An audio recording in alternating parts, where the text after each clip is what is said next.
think that what's really cool about this stuff that we're talking about is that it is, it's transcendent through all time periods, it seems. And it seems as though it is needed now more than almost ever because of how fast everything's so fast. We've got to be the next thing, the next job, the next meeting, the next. And so people aren't able to have time to reflect and think through the perspectives of how they view the world, how they respond to the world. And another thing I'd love to kind of hear some of your thoughts on, and this kind of, I think, goes somewhat hand in hand with that, is the idea of silence and solitude. And you mentioned solitude in the book, and I think about Jesus when he would leave. He would remove himself from the crowd, and he would have solitude. How important is solitude in the spiritual life? Totally, absolutely, deeply important. Monasticism is not peculiar to Christianity. Every great major tradition has a monastic theme or component. So you have Buddhist monks and Hindu monks and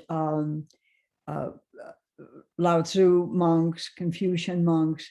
Why? Because these were people who concentrated on the big ideas of life and tried to get it figured out, how to get soul and body together, how to get mind and heart running along the same path instead of just always running.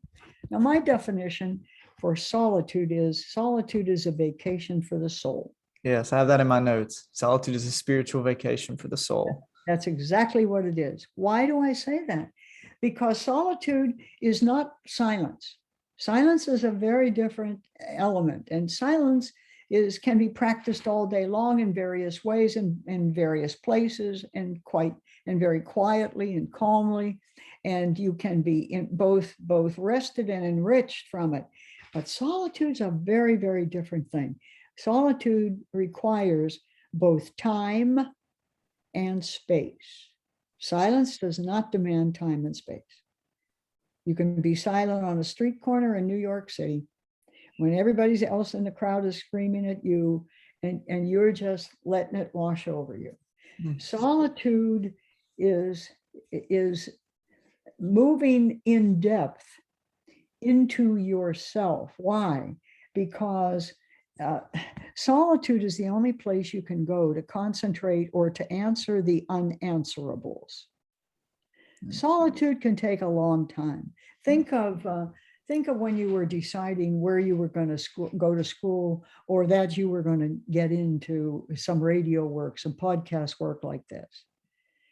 If you did it with a real respect for solitude, you knew, at least intuitively, that you didn't have the answer, but that the answer was within you. You knew that. You knew that. And when you decided that I like words, I like books, I like conversation, I like debate, I like politics, I like thinking, I like listening to people who are thinking, where can I go to do that? Well, you may someday find out that your radio work is the closest thing this culture has to respect for philosophy and philosophers. You may find that you yourself are named as one of the philosophers of our time. Why? Because you open questions that are real, but not cheap.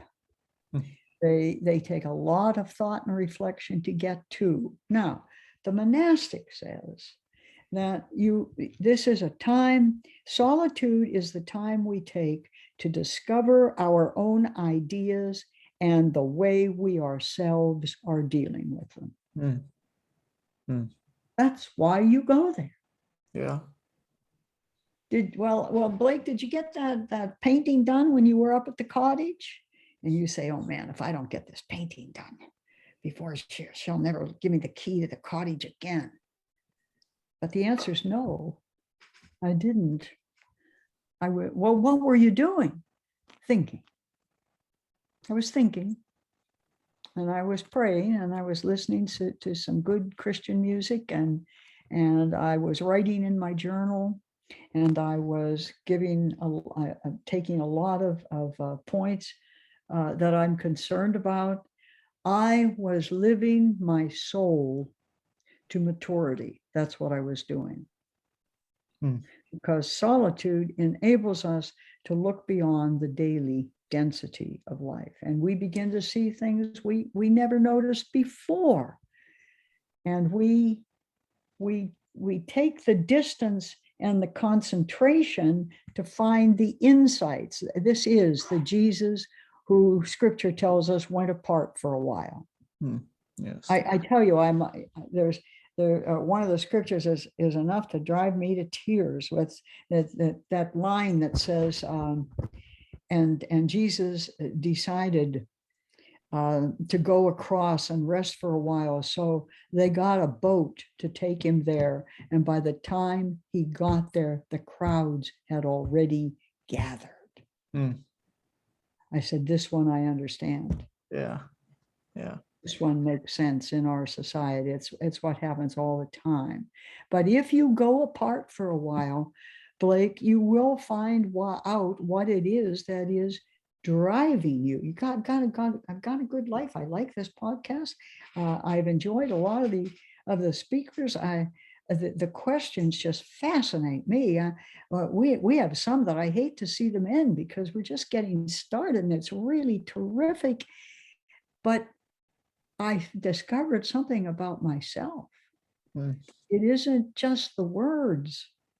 It's because this suits me. I like doing it, and I'm learning a lot, but I think I'm going to have to read an awful lot to stay good at it. You do, don't you, Blake? You have to. I mean, I'm impressed. I said to myself, this guy's for real. He can do it. When you say, I didn't read it all, of course you didn't. It's not meant to be read. I mean, that book isn't written to be read from page 1 to page 200. It's meant for you to read the segments that make sense or are questions for you right now. That's what it's about. And so when you came out with, but I did read some of it and I saw some things, I said to myself, he's on the road. He's going to be fine. I find that's encouraging. I really appreciate your words there. I think that, the stuff about solitude is so vital. I found it helpful in my own life when I just need to get away. And finding places to do that is really helpful.